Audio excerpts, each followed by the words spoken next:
Good morning all of you. मैं राजन पटेल अपने YouTube channel special education classes में स्वागत करता हूं। दोस्त, कल का जो हम टॉपिक कवर कर रहे थे, जाति, धर्म और लैंगिक मसले, उसका कुछ पार्ट रह गया था जो कि मैं बोला था कि दूसरे वीडियो में कवर करेंगे, और उसी के आगे हम चलते हैं। उसका पार्ट है धर्मनिरपेक्ष शासन। इसके पहले हम महिला के शोषण के बारे में, उनके आंदोलन के बारे में, उनका राजनीतिकरण के बारे में, है ना, और अलग अलग प्रकार के हम से आने वाली समस्या को, उनको किस तरह से समाज में या शासन में अधिकार मिला, है ना, अपना प्रतिनिधित्व की बात कही गई, है ना, जो कि आप लोकसभा राज्यसभा में भी बात कही गई, सॉरी, लोकसभा और विधानसभा में एक तिहाई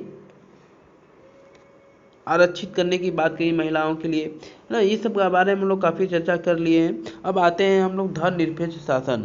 इसका मतलब हम समझते हैं। सांप्रदायिकता हमारे देश के लोकतंत्र के लिए एक बड़ी चुनौती रही है। देखिए, मैं पहले सांप्रदायिकता बताया हूँ। सांप्रदायिकता होता क्या है? जब कोई भी देश, है ना, या राष्ट्र किसी धर्म को बढ़ावा देने लगे, अपने धर्म को सिर्फ बात करने लगे, है ना, और किसी धर्म का बुराई करने लगे, ऐसे को हम क्या कहते हैं? सांप्रदायिकता। ठीक है, इसके बारे में हम लोग पिछले क्लास में पढ़ चुके हैं, पिछले वीडियो में देख चुके हैं। ठीक है, आइए, हमारे संविधान निर्माता इस चुनौती के प्रति सचेत थे। इसी कारण उन्होंने धर्मनिरपेक्ष शासन मॉडल चुना, और इसी आधार पर संविधान में अनेक प्रावधान किए गए। इनके बारे में हम पिछले साल पढ़ चुके हैं। देखिए, ये सब क्या क्या प्रावधान था, इन सबको हम पिछले साल ये संविधान के बारे में पढ़ चुके हैं, इसलिए हम यहाँ पर चर्चा नहीं करेंगे, नहीं तो काफ़ी वीडियो बड़ा हो जाएगा। ठीक है, बस इतना जान लीजिए कि जो भी हमारा संविधान बना है ना, ये सब का कहीं ना कहीं प्रत्यक्ष और अप्रत्यक्ष रूप से उसमें दृष्टिगोचर है, दिखाई दिया है। ठीक है, उसी बेस पर मतलब बनाया गया है। भारतीय राज्य ने किसी भी धर्म को राज्य की भाषा के रूप में अंगीकार नहीं किया है। इसीलिए भारत का जो संविधान है, या भारत के जहाँ है, वहाँ पर पंथ निरपेक्ष माना जाता है, या धर्म निरपेक्ष। ठीक है, पंथ निरपेक्ष अलग है, जबकि अब मैं आगे कॉन्सेप्ट इसका बताऊंगा, पंथ निरपेक्ष क्या होता है, धर्म निरपेक्ष क्या होता है। ठीक है, आगे मैं बताऊंगा। श्रीलंका में बौद्ध धर्म, पाकिस्तान में इस्लाम, इंग्लैंड में ईसाई धर्म का जो दर्जा रहा है, उसके विपरीत भारत का संविधान किसी धर्म को विशेष दर्जा नहीं देता है। यानी पंथ निरपेक्ष का सिंपल सी मतलब होता है कि भारत का कोई भी ऐसा धर्म नहीं होगा। ठीक है, सभी धर्म बराबर हैं, सबकी यहाँ पर वैल्यू होती है, सब अपना धर्म को बढ़ा सकता है। ये सब चीज़ें पंथ निरपेक्ष, धर्म निरपेक्ष के अंतर्गत आता है। संविधान सभी नागरिकों और समुदायों को किसी भी धर्म का पालन करने और प्रचार करने की आज़ादी देता है। देखो, बिल्कुल जो भारतीय संविधान है ना, किसी धर्म को मना नहीं करता है, किसी धर्म को रोकता नहीं है, मगर हाँ, किसी धर्म को मानता भी नहीं है, सबको कहता है सब फॉलो फूलो। ठीक है, सबको प्रचार करने की आज़ादी देता है, अपने धर्म के पालन करने की आज़ादी देता है। यानी किसी धर्म को आपको ज़बरदस्ती आपके ऊपर थोपने का शासन नहीं करती है। नहीं, आपको हिंदू धर्म मानना होगा, पारसी धर्म मानना ही होगा, ईसाई धर्म मानना होगा, ऐसा कुछ नहीं। आप जिस धर्म को हो, उसी धर्म का आप पालन करो और उसका प्रचार करो, कोई रिस्ट्रिक्शन नहीं है। भारतीय धर्म के संविधान धर्म के आधार पर की जाने वाले किसी तरह के भेदभाव को असंवैधानिक घोषित करता है। बिल्कुल, अगर किसी भी प्रकार का आप भेदभाव हो रहा है तो यह असंवैधानिक घोषित करता है। इसके साथ ही संविधान धार्मिक समुदायों में समानता सुनिश्चित करने के लिए शासन को धार्मिक मसलों में दखल देने का अधिकार देता है, जैसे यह छूआछूत की इजाज़त नहीं देता। बिल्कुल, देखिए, यही चीज़ मैं बताना चाह रहा था आपको कि कुछ जो संविधान है ना, अब किसी धर्म में मान लीजिए छुआछूत की चीज़ों की बात जा रहा है। ठीक है, अब उसमें ये चीज़ें हो रहा है तो वो दखलंदाजी कर सकता है भाई। ठीक है, क्योंकि यहाँ पर सभी एक समान है, आप किसी को इस चीज़ की भावना नहीं। देखिए, इसी जो चीज़ छुआछूत ने, इसी को दूर करने के लिए, इसी को दूर करने के लिए, छुआछूत की दूर करने के लिए हमारे भारतीय संविधान के आर्टिकल 17 में आर्टिकल 17 में इसका विवरण दिया गया है कि इसे अपराध घोषित किया गया है। ठीक है, हाँ।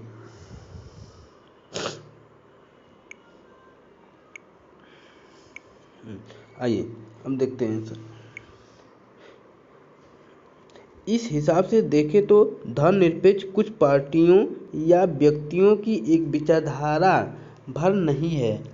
यह विचार हमारे संविधान की बुनियाद है। देखिए, यानी नींव है, जिसको बोलते हैं ना, इसी पर हमारा संविधान टिका हुआ है, बुनियाद है।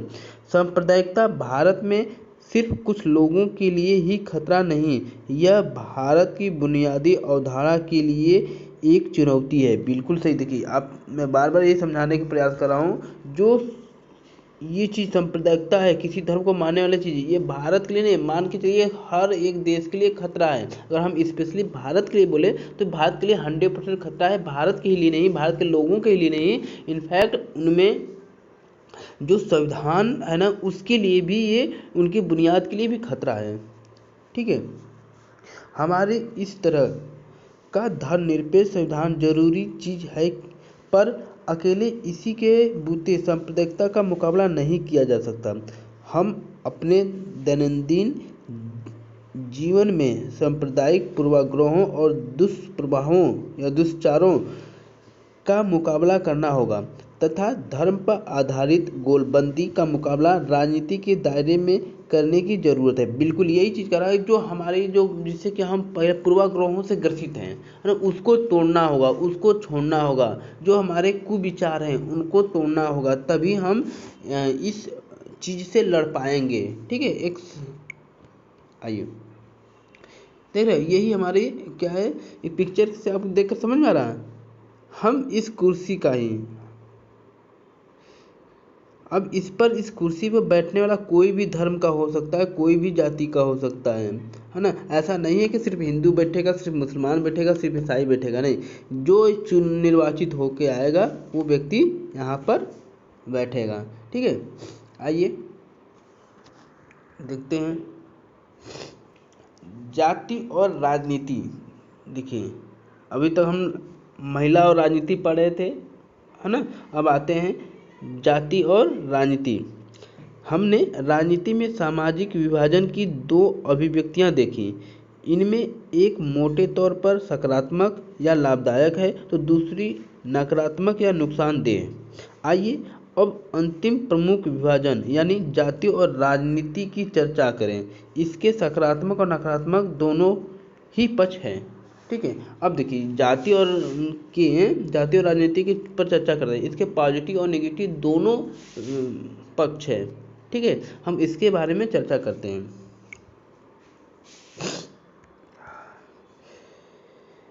लिंग और धर्म पर आधारित विभाजन तो दुनिया भर में है, पर जाति पर आधारित विभाजन सिर्फ भारतीय समाज में ही देखने को मिलता है। सभी समाजों में कुछ सामाजिक असमानताएं और कुछ एक न एक तरह का श्रम का विभाजन मौजूद होता है। अधिकतर समाजों में पेशा परिवार की एक पीढ़ी से दूसरी पीढ़ी में जाता है, लेकिन जाति व्यवस्था इसका एक अतिवादी और स्थायी रूप है। अन्य समाजों में मौजूद असमानताओं से यह एक खास अर्थ से भिन्न है। इसमें पेशा के वंशानुगत विभाजन को रीति रिवाजों की मान्यता प्राप्त है। एक जाति समूह के लोग एक या मिलते जुलते पेशों के तो होते ही हैं, साथ ही उन्हें एक अलग सामाजिक समुदाय के रूप में भी देखा जाता है। उनमें आपस में ही बेटी रोटी अर्थात शादी और खान पान का संबंध रहता है। अन्य जाति समूहों में उनके बच्चों की न तो शादी हो सकती है, न महत्वपूर्ण पारिवारिक और सामुदायिक आयोजनों में उनकी पात में बैठकर दूसरी जाति के लोग भोजन कर सकते हैं। देखिए, ये चीज़ कर रहा है, जो जातिगत विभिन्नताएं हैं या असमानताएं हैं, ये क्या है कि हम देखते थे पहले की भी चीज़ों को, हम एक कॉन्सेप्ट बना रहे हैं कि पहले क्या होता था कि बड़े लोगों के साथ छोटे लोग नहीं बैठ पाते थे। वो इनफैक्ट जब चलते थे अपर कास्ट के, तो जो शूद्र कास्ट के थे, शूद्र लोग थे, वो उस रास्ते से हट जाते थे, है ना।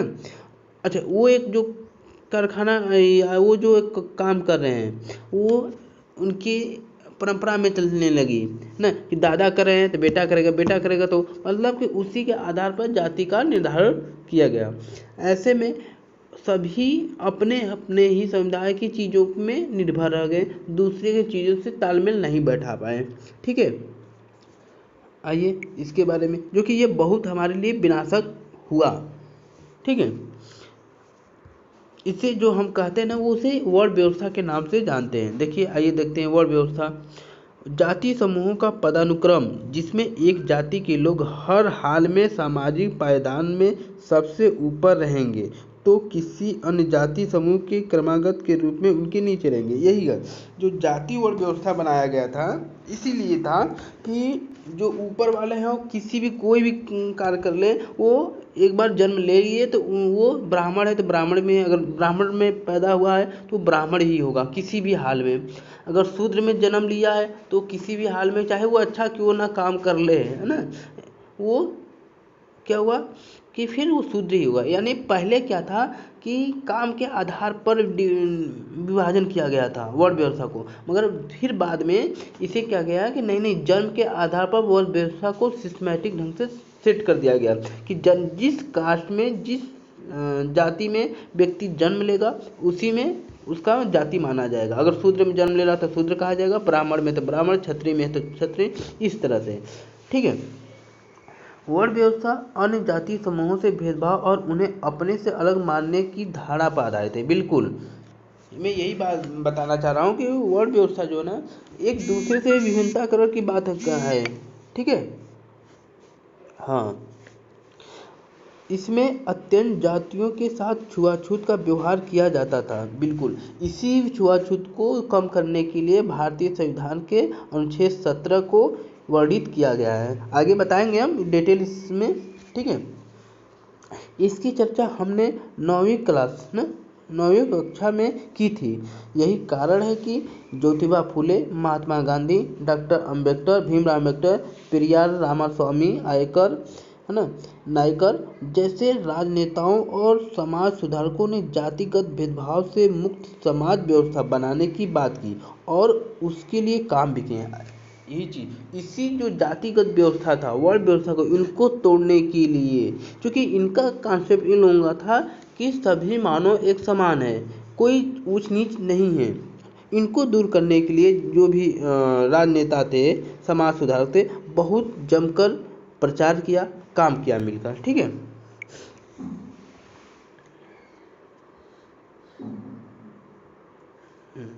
आइए देखते हैं भारत की सामाजिक और धार्मिक विविधता। ठीक है, जनगणना में प्रत्येक 10 साल बाद सभी नागरिकों के धर्म को भी दर्ज किया जाता है। जनगणना विभाग के आदमी घर घर जाकर लोगों से उनके बारे में सूचनाएं जुटाते हैं। धर्म समेत सभी बातों के बारे में लोग जो कुछ बताते हैं ठीक वैसा ही फॉर्म में दर्ज किया जाता है। अगर कोई कहता है कि वह नास्तिक है या किसी धर्म को नहीं मानता है तो फॉर्म में भी इसे वैसे ही दर्ज किया जाता है। जिस कारण देश में विभिन्न धर्मों को मानने वाले लोगों की संख्या और उनके अनुपात में आए किसी बदलाव के बारे में हमारे पास विश्वसनीय सूचनाएं हैं। नीचे दी गई चार्ट न पाई चार्ट से देश के 6 प्रमुख धार्मिक समुदायों की आबादी के अनुपात का पता चलता है। ठीक है, आज़ादी के बाद प्रत्येक धार्मिक समुदाय की आबादी तो काफ़ी बढ़ी है, पर कुल आबादी में उनका अनुपात ज़्यादा नहीं बदला। प्रतिशत के हिसाब से देखें तो 1961 के बाद हिंदू, जैन और ईसाई समुदाय का हिस्सा मामूली रूप से घटा है, जबकि मुसलमान, सिख और बौद्धों का हिस्सा मामूली रूप से बढ़ा है। देखो यही चीज़ मैं बता रहा हूँ कि जो 1961 की जनगणना हुआ था उसके बाद उसमें पता चला था कि हिंदू, जैन और ईसाई, ये देखिए हिंदू, जैन, ईसाई, ये तीनों की जो समुदाय का हिस्सा था ना इसका डाउन हुआ था और मुस्लिम, सिख और बौद्धों का हिस्सा बढ़ा था। ठीक है, ये है बहुत डेटा है, देखिए आइए हम पिक्चर से समझते हैं। ठीक है, भारत में विभिन्न धार्मिक समुदायों की आबादी 2011 की जनगणना में हुआ था। इसमें क्या हुआ है कि हिंदू की जो जनसंख्या है ना, वो लगभग मान के चलिए 80% के लगभग चली गई। मुसलमान 14%, 14.2। ठीक है, ईसाई 2.3, सिख 1.7 और अन्य में 2% है। अन्य में जैसे बौद्ध हैं, जैन हैं, है ना, कोई धर्म न मानने वाले हैं, ये सब इसमें आ गए। ठीक है, आइए हम चलते हैं। हाँ, उनके लिए काम भी किए थे वो लोग जो धर्म सुधारक थे। ठीक है, आइए उसी का आगे। इन महापुरुषों के प्रयासों और सामाजिक आर्थिक बदलावों के चलते आधुनिक भारत में जाति की संरचना और जाति व्यवस्था में भारी बदलाव आया।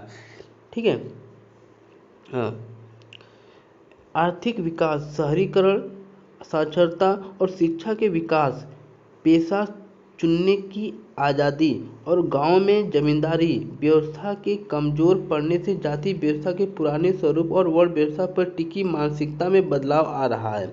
बिल्कुल, ये जो चीज़ें हैं ना, सबसे बड़ी बात कि ये मानसिकता कैसे हो जाए। अब मुझे भी अधिकार होना चाहिए कि हम जो चाहें वो पेशा कर सकते हैं।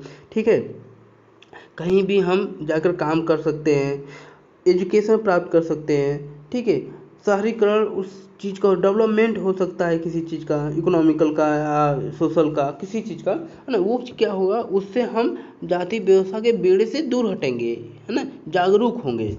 ठीक है, हाँ, शहरी इलाकों में तो अब ज़्यादातर इस बात का कोई हिसाब नहीं रखा जाता कि ट्रेन या बस में आपके साथ कौन बैठा है। बिल्कुल, यही चीज़ मैं बता रहा हूँ।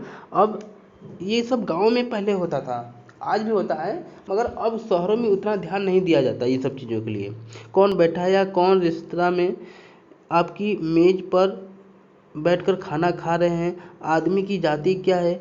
संविधान में किसी भी तरह के जातिगत भेदभाव का निषेध किया गया है। यानी भारतीय संविधान में इसी चीज़ को, यानी छुआछूत को दूर करने के लिए, वर्ण व्यवस्था को दूर करने के लिए अनुच्छेद 17 लाया गया, जिसमें कहा गया कि किसी भी व्यक्ति को धर्म, जाति, लिंग के आधार पर या छुआछूत नहीं किया जा सकता। ठीक है, हाँ, आइए, भारतीय संविधान ने जाति व्यवस्था से पैदा हुए अन्याय को समाप्त करने वाली नीतियों का आधार तय किया है।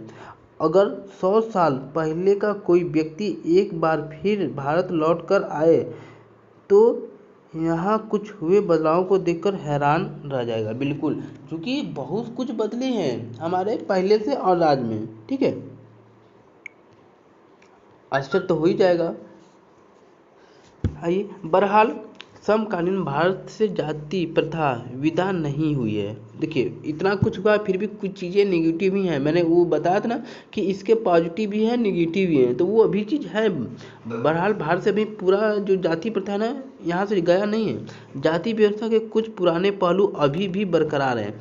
अभी भी ज़्यादातर लोग अपनी जाति या कबीले में ही शादी करते हैं। आप देखे हो ना, दूसरे जाति की लड़की से अगर शादी ब्याह, प्रेम मोहब्बत हो गया, उससे शादी करना चाहते हैं, तो एक दूसरा जाति जो होता है तो वो करना नहीं चाहता है। बहुत सी चीज़ें प्रॉब्लम आती हैं, बाकी आप लोग समझते हो। ठीक है, इस पर संवैधानिक प्रावधान के बावजूद छुआछूत की प्रथा अभी पूरी तरह समाप्त नहीं हुई है। भले संविधान बना दिया गया है, अनुच्छेद 17 बना दिया गया है कि छुआछूत को दूर, है ना, ये असंवैधानिक है, गैर कानूनी है ना, इसे मान्य नहीं किया जाएगा, बहुत कुछ है, फिर भी अभी भी उसका कहीं न कहीं अवहेलना हो ही रहा है, पूरी तरह समाप्त नहीं हुई है। जाति व्यवस्था के अंतर्गत सदियों से कुछ समूहों को लाभ की स्थिति में तो कुछ समूहों को दबाकर रखा गया है। बिल्कुल, है ना, इसका प्रभाव सदियों के बाद आज तक नजर आता है। आप तो देख रहे हो इस चीज को, है ना, जो बढ़ रहा है वो ऊपर की कास्ट है, वो ऊपर की कास्ट है, जो नीचे की कास्ट है, नीचे की कास्ट बनते जा रहा है ना। इस प्रभाव इसका प्रभाव सदियों बाद आज तक नजर आता है। जिन जातियों में पहले से ही पढ़ाई लिखाई का चलन मौजूद था और उनकी शिक्षा पर पकड़ थी, आधुनिक शिक्षा व्यवस्था में भी उन्हीं का बोलबाला है। यही चीज़ मैं बता रहा हूँ। जिन जातियों को पहले शिक्षा से वंचित रखा जाता था, उनके सदस्य अभी भी स्वाभाविक तौर पर पिछड़े हुए हैं। यही कारण है कि शहरी मध्यम वर्ग में अगड़ी जाति के लोगों का अनुपात असामान्य रूप से काफ़ी ज़्यादा है। जाति और आर्थिक हैसियत में काफ़ी निकट संबंध है। जाति और समुदाय शीर्षक बॉक्स देखें, वो बॉक्स देखने के लिए फिर बाद में देखेंगे। यानी देखो, मैं आपको समझा दूं कि यही चीज़ बता रहा है कि हमारे संविधान में कानून बनने के बाद भी, संविधान में लिखने के बाद भी कहीं ना कहीं इसका अवहेलना हो रहा है। जिसका पहले से वर्चस्व रहा, जिस भी चीज़ में अगर इकोनॉमिकल कंडीशन में है तो वो इकोनॉमिकल कंडीशन में उसका वर्चस्व है, जिसका नहीं है आज भी नहीं है। यानी आज का भी जो कह सकते हैं, जो गरीब है वो गरीब होते जा रहा है, जो अमीर है अमीर होते जा रहा है। ये जो खाई व्यवस्था हो रहा है, जिसका एजुकेशन पर पकड़ है वो और एजुकेशन प्राप्त करते जा रहा है, और जिसका एजुकेशन पहले से नहीं था वो पुअर होते जा रहा है, या पुअर थोड़ा सा डेवलप हो रहा है, बहुत ज़्यादा नहीं है ना। यानी आज भी कहीं ना कहीं समानता ना नहीं है, असमानता ही है। ठीक है, आइए आगे चलते हैं। सांप्रदायिकता की राजनीति में जाति, देखिए अब समझिए, वहाँ जाति और राजनीति था, अब राजनीति में कैसे जाति इन्वॉल्व हो रही है। सांप्रदायिकता की तरह जातिवाद भी इस मान्यता पर आधारित है। जाति ही सामाजिक समुदाय के गठन का एकमात्र आधार है। बिल्कुल, देखिए समूह जो बनते हैं ना, वो कहीं न कहीं हम जाति से ग्रसित होते हैं। ठीक है, अब हम मान लो एक हिंदू में चलते हैं। हिंदू में ब्राह्मण समाज अलग होगा, समुदाय अलग होगा, ठाकुर समुदाय अलग होगा, ST SC का समुदाय अलग होगा, OBC का अलग होगा। उसमें भी कई कैटेगरी होते हैं, उसमें भी उस बेस पर कहीं ना कहीं जाति से ही ग्रसित होती है और उन्हीं का आधार होता है। इस चिंतन पद्धति के अनुसार एक जाति के लोग एक स्वाभाविक सामाजिक समुदाय का निर्माण करते हैं और उनके हित एक जैसे होते हैं। बिल्कुल यही तो है ना। तथा दूसरी जाति के लोगों से उनके हितों का कोई मेल नहीं होता, जैसा कि हमने सांप्रदायिकता के मामले में देखा है। यह मान्यता हमारे अनुभव से पुष्टि नहीं होती। हमारे अनुभव बताते हैं कि जाति हमारे जीवन का एक पहलू जरूर है, लेकिन यही एकमात्र और सबसे ज़्यादा महत्वपूर्ण पहलू नहीं है। राजनीति में जाति का अनेक रूप ले सकती है। बिल्कुल सही। क्या है कि जाति, इसमें कहा है कि हमारे जीवन में जाति जरूर है, मगर वो बहुत ज़्यादा पहलू है ये नहीं है। देखिए, सबसे पहला एक ही धर्म है, एक ही मान के चलिए जाति है, हम मानव जात के हैं, है ना। अगर आप इस चीज़ को अगर कॉन्सेप्ट समझ रहे हैं तो कोई भी व्यक्ति अलग नहीं है। अब आते हैं उसके अंदर जाति उपजाति के। अब उसके थ्रू हम अपना अपना जब कैटेगरी डिवाइड करते हैं तब वो हमारे लिए बाधाएं बनकर आती हैं। हालांकि ये नहीं कि पूर्ण रूप से बाधाएं होती, कुछ उसके फायदे भी होते हैं, कुछ निगेटिव घाटे भी होते हैं। ठीक है, बात बोले भेद खोले। ठीक है, आइए हम शहरीकरण समझते हैं। शहरीकरण होता क्या है। ठीक है,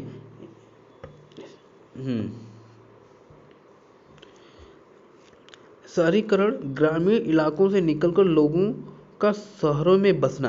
यानी आप ये समझ लो, कोई ऐसा गांव जो कि उस गांव को शहरों की तरह निर्माण कर डेवलप करना, है ना, शहर में परिवर्तन करना, उसे हम कहते हैं शहरीकरण। या दूसरे शब्द में कहें कि जब गांव के लोग किसी शहर की तरफ भागते हैं, शहर में इन्वॉल्व होते हैं, ठीक है, उसको हम शहरीकरण कहते हैं।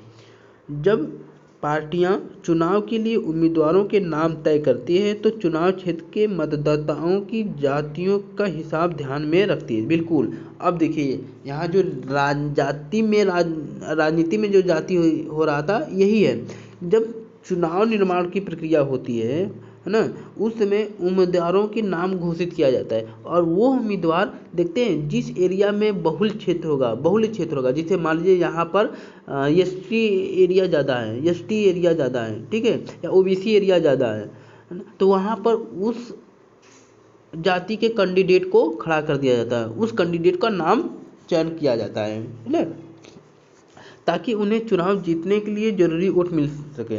यानी वो अपने वोट अपने जाति के लोग को ही वोट दे सकें और वो जीत सकें। जब सरकार का गठन किया जाता है तो राजनीतिक दल इस बात का ध्यान रखते हैं कि उनमें विभिन्न जातियों और कबीलों के लोगों को उचित जगह दी जाए। बिल्कुल, चूँकि उसी जगह से वो जीत के आए हैं तो उनको भी इन्वॉल्वमेंट होना चाहिए, उनका भी जगह होना चाहिए।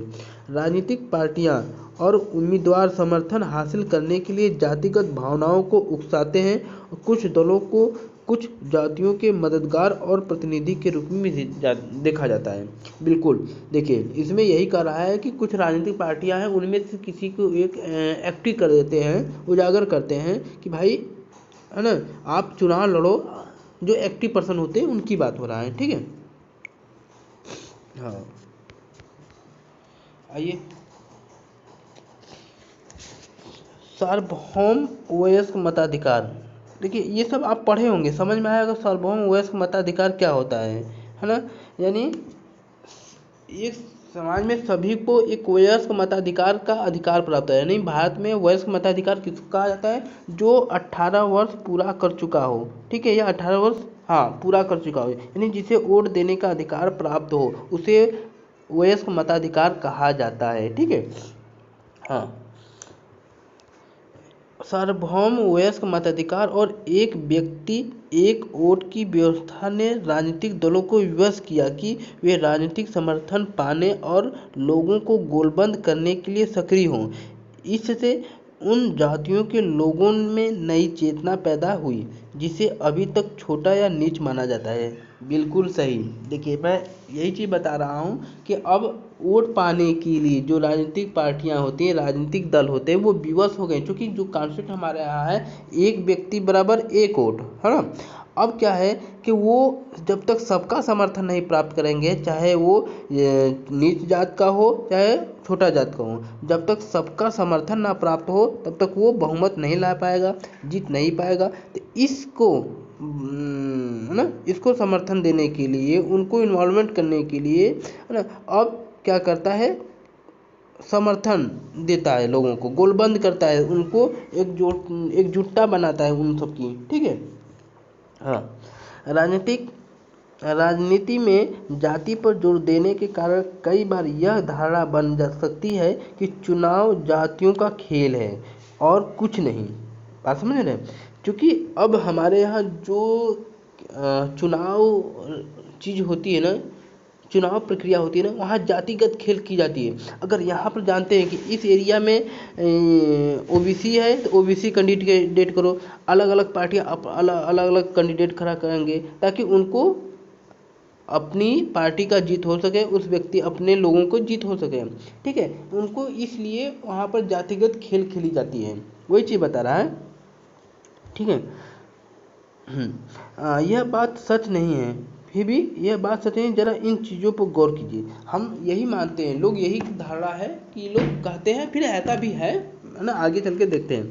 किसी देश के किसी भी संसदीय चुनाव क्षेत्र में किसी एक जाति के लोगों का बहुमत नहीं है, इसलिए हर पार्टी और उम्मीदवार को चुनाव जीतने के लिए एक जाति और एक समुदाय से ज़्यादा लोगों पर भरोसा हासिल करना पड़ता है। बिल्कुल, है ना, ऐसा नहीं ये भी है कि नहीं सिर्फ उस एक समाज में एक ही जात के लोग नहीं, कई जात के लोग रहते हैं, है ना। अब एक ही जात से नहीं, सबको ध्यान में रखकर करना पड़ता है। मगर हाँ, यहाँ पर हम एक जो व्यवहारिक रूप से हो रहा है वो हम बता रहे हैं, वो ज़्यादातर हम माइनॉरिटी देखते हैं, है ना, किसकी माइनॉरिटी ज़्यादा है उस बेस पर।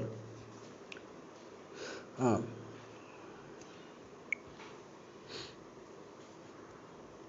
कोई भी पार्टी किसी एक जाति या समुदाय के सभी लोगों को वोट हासिल नहीं कर सकती।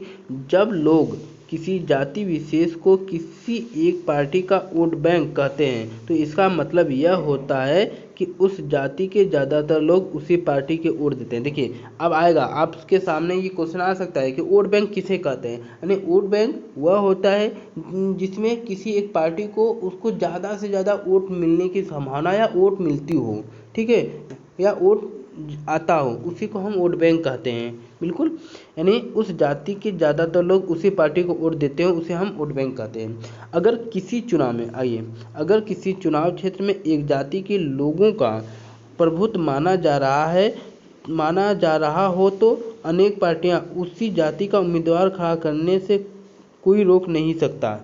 ऐसे में कुछ मतदाताओं के सामने उनकी जाति के एक से ज़्यादा उम्मीदवार होते हैं तो किसी जाति के मतदाता के सामने उनकी जाति का भी उम्मीदवार नहीं होता। बिल्कुल, कहीं कहीं देखो तो एक ही जाति के कई ज़्यादा उम्मीदवार हो जाते हैं, दो या दो से अधिक होते हैं, और कहीं कहीं उस जाति के होती ही नहीं है।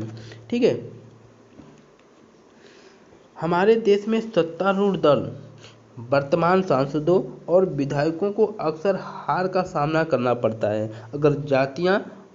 अगर जातियों और समुदायों का राजनीतिक पसंद एक ही होती है तो ऐसा संभव नहीं होता। बिल्कुल, है ना, सबका डिवाइड है, सोच सबका अलग है। ठीक है, इसलिए कुछ लोग हारते हैं, कुछ लोग जीतते हैं।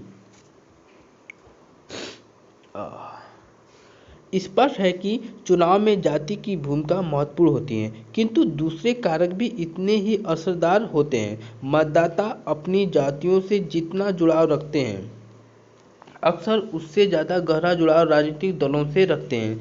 एक जाति या समुदाय के भीतर भी अमीर और गरीब लोगों के हित अलग अलग होते हैं। एक ही समुदाय के अमीर और गरीब लोग अक्सर अलग अलग पार्टियों को वोट देते हैं। सरकार के कामकाज के बारे में लोगों की राय और नेताओं की लोकप्रियता का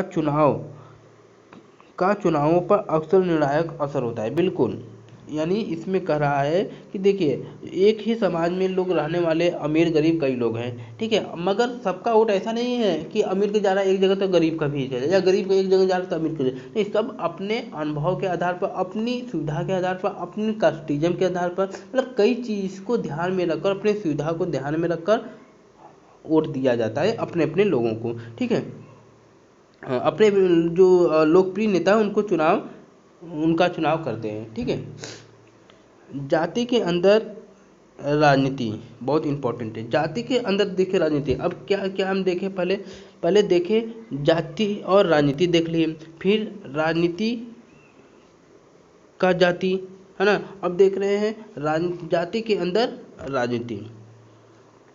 अभी तक हमने इसी चीज़ पर गौर किया है कि राजनीति में जाति की क्या भूमिका होती है, पर इसका यह मतलब नहीं कि जाति और राजनीति के बीच सिर्फ एक तरफा समानता है ना। राजनीति भी जातियों को राजनीति के अखाड़े में लाकर जाति व्यवस्था और जातिगत पहचान को प्रभावित करती है। यह सिर्फ राजनीतिक ही जातिग्रस्त नहीं होती, जाति भी राजनीतिग्रस्त होती है। बिल्कुल, यह चीज़ अनेक रूप ले सकती है। बिल्कुल, ऐसा नहीं है कि सिर्फ जाति ही राजनीति ग्रस्त होता है। ठीक है, सॉरी, राजनीति ही जातिग्रस्त होता है, ऐसा नहीं है। और जाति भी राजनीतिग्रस्त होता है। ठीक है,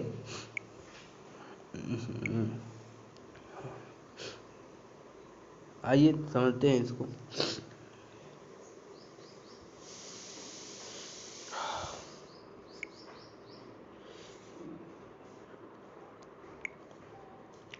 हर जाति खुद को बड़ा मानना चाहती है, सो पहले वह अपने समूह की जिन उपजातियों को छोटा या नीचा बताकर अपने से बाहर रखना चाहती है, अब उन्हें अपने साथ लेने की कोशिश करती है।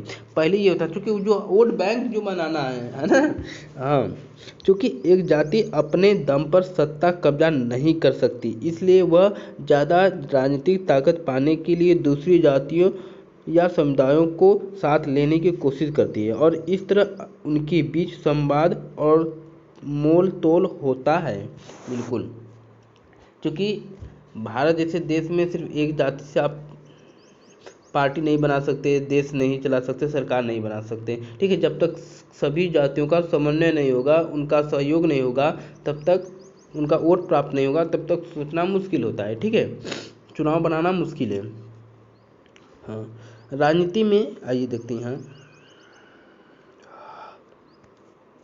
हाँ, राजनीति में नए किस्म की जातिगत गोलबंदी भी हुई है, जैसे अगड़ा और पिछड़ा। हाँ, अगड़ा पिछड़ा, आगे पीछे वाला अगड़ा पिछड़ा। इस प्रकार जाति राजनीति में कई तरह की भूमिकाएं निभाती हैं, और एक तरह से यही चीज़ें दुनिया भर की राजनीति में चलती है। दुनिया भर में राजनीतिक पार्टियां वोट पाने के लिए सामाजिक समूहों और समुदायों को गोलबंद करने का प्रयास करती हैं। कुछ खास स्थितियों में राजनीति में जातिगत विभिन्नताएं और समानताएं वंचित और कमजोर समुदायों के लिए अपनी बातें आगे बढ़ाने और सत्ता में अपनी जिम्मेदारी या हिस्सेदारी बढ़ाने की गुंजाइश भी पैदा करती हैं। इस अर्थ में जातिगत राजनीति ने दलित और पिछड़ी जातियों के लोगों के लिए सत्ता तक पहुंचने तथा निर्णय प्रक्रिया को बेहतर ढंग से प्रभावित करने की स्थिति भी पैदा की है। देखिए एक मिनट में रुक के बता देता हूँ कि क्या है कि ये जो जाति का राजनीतिकरण हो रहा है ना, या राजनीति का जातिकरण, इसमें दोनों को फायदा हो रहा है। अब जैसे कि जहाँ पर मैं बता रहा हूँ जो वर्चस्व जिसका था वो हमेशा उन्हीं का रहता। अब इससे क्या होता है, जब पार्टियों में इनको भी वैल्यू दिया जाने लगा, इनका भी पार्टिसिपेशन होने लगा, इनका भी प्रतिनिधि जाने लगा, ये भी अपने जाति के लोगों के लिए, अपने समुदाय के लिए, अपने कम्युनिटी के लिए नियम कानून या उनकी सुविधाओं की बात कहने लगे। ठीक है।